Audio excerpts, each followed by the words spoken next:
नमस्कार दोस्तों, स्वागत है आपका हिमाचल लर्नर्स हब में। तो आज का हमारा टॉपिक रहेगा एंग्लो मैसूर वॉर। ये क्वेश्चन जो है वो आपको देखने को मिलेगा हर एक एग्ज़ाम में, एंग्लो मैसूर वॉर। तो इससे रिलेटेड जितने भी क्वेश्चंस हैं, मतलब कि फर्स्ट वॉर कब हुआ था, सेकंड, थर्ड, फोर्थ, कौन सा गवर्नर था उस टाइम, कौन सी संधि थी, कैसे कैसे हुआ था, किस किस के बीच में हुआ था, क्या हैदर अली जीते थे या फिर टीपू सुल्तान जीते थे, जितने भी कॉन्सेप्चुअल क्वेश्चन है इसके हम सिर्फ 4 लाइनों में ही, सिर्फ 4 लाइनें लिखवाऊंगी मैं आपको, ज़्यादा लाइनें नहीं हैं, और इसमें आपके सारे कॉन्सेप्ट्स जो हैं वो क्लियर हो जाएंगे। बिलीव मी, थोड़ी सी इसमें ट्रिक भी यूज़ करेंगे। हालांकि मैं ऐसा नहीं बोल सकती हूँ कि सारी ट्रिक के थ्रू, क्योंकि अगर ट्रिक के थ्रू पढ़ें तो वो चीज़ें हमें 10-12 दिन के लिए याद रहती हैं, उसके बाद वो माइंड से स्किप हो जाती हैं। इसलिए सारी हम हिस्ट्री को रिलेट करके करेंगे।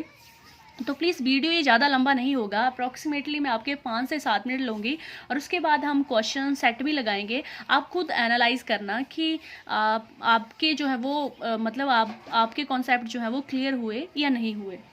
तो सबसे पहले एक छोटा सा चार्ट है यहाँ पर, वो आपने बना लेना है और सिर्फ उसी चार्ट को लर्न करना है। तो अगर इस चार्ट की आपको अच्छी सी इमेज चाहिए होगी तो आप प्लीज़ टेलीग्राम लिंक पे मुझे ज्वाइन कर लेना, जो कि आपको डिस्क्रिप्शन बॉक्स में मिल जाएगा। वहाँ पे हम नोट्स भी भेजते रहते हैं टाइम टू टाइम। तो सबसे पहले हम यहाँ पे लिख लेंगे वॉर, उसके बाद हम लिख लेंगे ईयर, मतलब कौन से ईयर में हुआ था ये। एक और कॉलम बनाएंगे, उसके बाद हम यहाँ पे लिख लेंगे संधि, या इंग्लिश में इसको बोला जाता है ट्रेटी। ठीक है, कि कौन सी ट्रेटी हुई थी। और देन इम्पोर्टेंस लिख लेंगे, इम्पोर्टेंस मतलब कि कौन सी ट्रेटी में क्या क्या हुआ था। उसके बाद यहाँ पे लिख देंगे गवर्नर, कि कौन से टाइम में कौन सा गवर्नर था। तो बिफोर स्टार्टिंग ऑफ वीडियो मैं थोड़े से कॉन्सेप्ट्स आपको बताना चाहती हूँ वीडियो को स्टार्ट करने से पहले। तो सबसे पहले आपको पता है कि हैदर अली कौन था।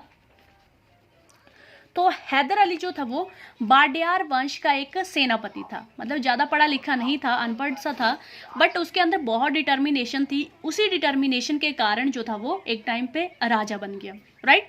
तो हैदर अली क्या था, बाडियार वंश का राजा था। हैदर अली की बात करें तो हैदर अली मैसूर के, बेसिकली मैसूर के राजा थे। और हैदर अली के बेटे कौन थे, तो इनके बेटे थे टीपू सुल्तान, इनके बेटे थे टीपू सुल्तान। तो ये चीज़ सबसे पहले आपको क्लियर होनी चाहिए कि हैदर अली कौन थे और उनके बेटे कौन थे, राइट।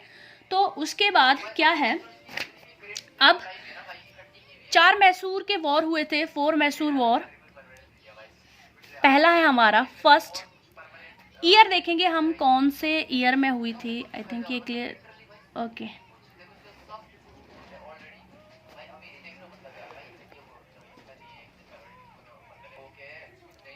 तो सबसे पहले फर्स्ट था, अगर इसका ईयर देखें तो इसका ईयर हमारे पास आता है 1767, ठीक है, से लेके 1769 तक। पहले लिख लो, उसके बाद मैं आपको ट्रिक भी बताऊंगी याद करने की। सेकंड लिखते हैं तो सेकंड हमारा आएगा 1780 से 84 तक, क्लियर इमेज भी मिल जाएगी आपको इनकी। थर्ड की बात करें तो थर्ड हमारा होगा 1790 से 1792 तक। फोर्थ की बात करें जो कि लास्ट था, तो वो हुआ था 1799। ये चारों हमारे हो गए, कौन कौन से हुए, फर्स्ट, सेकंड, थर्ड और फोर्थ, चारों हो गए। पहला हमारा था 1767 से 69, 1780 से 84, 1790 से 92 और 1799। तो अगर आप थोड़ा सा सोचें तो ये 1770s के इरा में आ रहा है, 70s के इरा में, है ना, उसके रिलेटेड है। क्योंकि एग्जाम में आप, तो एग्जाम में थोड़ी सी वैल्यू जो थी वो आगे पीछे रखी जाती ताकि आपके लिए भी थोड़ा सा हेल्पफुल हो। तो वहाँ से आपके माइंड में थोड़ा सा क्लियर होगा कि 70s के इरा में हुआ था ये, उसके बाद 80s में, उसके बाद 90s में, और उसके बाद देन थाउजेंड्स के उसमें, है ना। तो यहाँ से थोड़ा सा हमें ट्रिक लग गया कि 10 साल बाद 80s, 90s and 100s। I think ये चीज़ आपको क्लियर होगी। नेक्स्ट है, अब अगर हम ट्रीटी की बात करें तो ट्रीटी भी देख लेते हैं। सबसे पहले यहाँ पे आई थी मद्रास की ट्रीटी, उसके बाद मैंगलोर की, देन उसके बाद हमारे पास आई थी श्रीरंगपट्टनम। श्रीरंगपट्टनम, ठीक है। ये 3 ट्रीटी थी। अगर इन तीनों ट्रीटीज की बात करी जाए तो इसमें से जो पेपर में पूछी जाती है वो ये है third one, that is Srirangapatna. इसको भी याद करने का मैं बेसिकली तरीका बता दूंगी।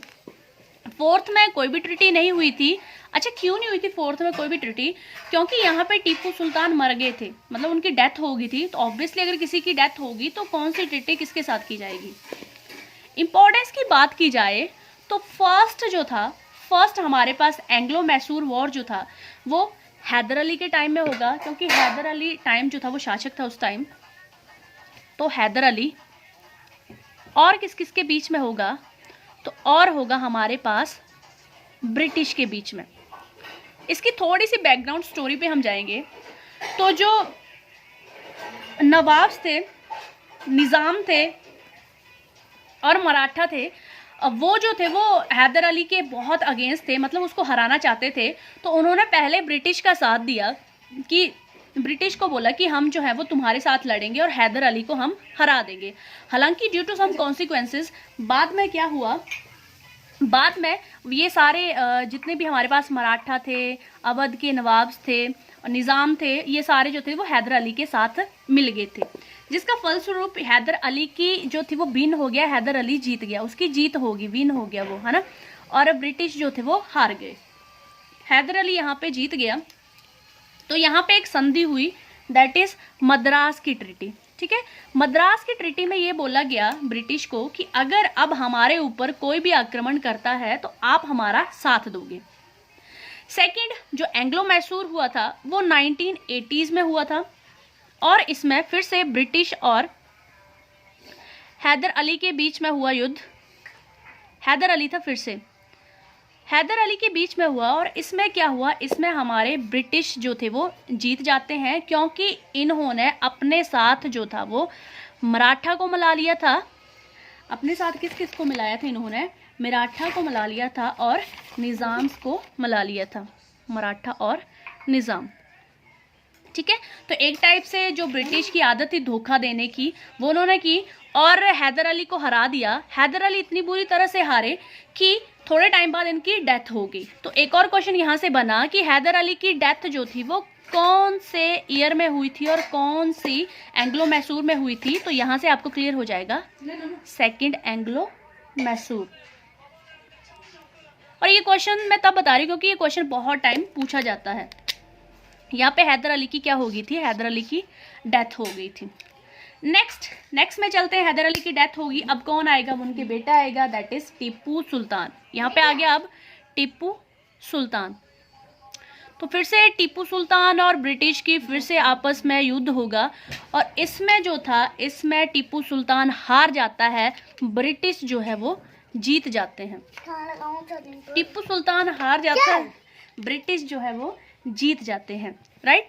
बट इसमें एक संधि होती है, दैट इज श्रीरंगपट्टनम की संधि, और ये बहुत इंपॉर्टेंट है, आपको बहुत इंपॉर्टेंट है ये, मतलब मैक्सिमम टाइम ये देखने को मिलती है एग्जाम में। तो ये क्वेश्चन जो है वो लिख लेना आप कि जब टीपू सुल्तान हारे थे तो संधि हुई थी यहाँ पे श्रीरंगपट्टनम की। अगला आता है हमारे पास फोर्थ एंग्लो मैसूर। तो फोर्थ एंग्लो मैसूर में सिंपली टीपू सुल्तान की डेथ हो गई थी। जब टीपू सुल्तान की डेथ हो गई तो ऑब्वियसली कोई भी ट्रीटी साइन नहीं होगी, है ना। यहाँ पे कोई भी ट्रीटी साइन नहीं होगी, तो यहाँ पे होगी थी टीपू सुल्तान की डेथ।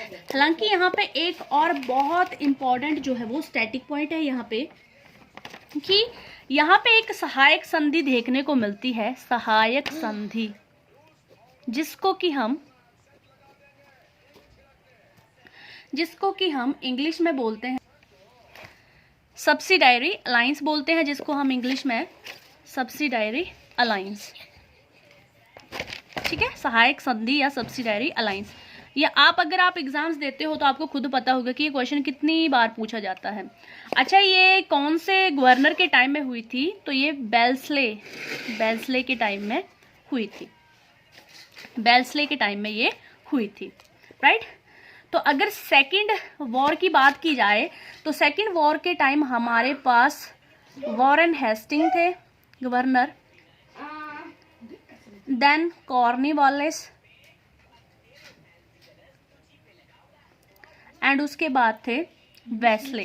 तो ये अगर आप ध्यान से देखें तो सिर्फ 4 लाइनों में ये सारा क्लियर हो गया। ये इस टॉपिक से जितने भी इंपॉर्टेंट क्वेश्चन थे, तो मैं एक आपको क्लियर सा चार्ट दिखा देती हूँ जहाँ से आप जो है वो उतार सकते हो, इसको आप नोट्स बना सकते हो। ये अगर आप देखेंगे तो ये बिल्कुल क्लियर चार्ट है और इसमें जो है वो जितनी भी इम्पॉर्टेंट चीज़ें हैं वो सारी आपको देखने को मिलेगी। हालांकि ये थोड़ा सा हौच पौच इसलिए हो गया क्योंकि इसमें सारी चीज़ें समझानी भी पड़ी। तो यहाँ से आपका क्लियर हो गया एंग्लो मैसूर वॉर। तो अगर आपको वीडियो अच्छी लगी हो तो guys please subscribe the channel.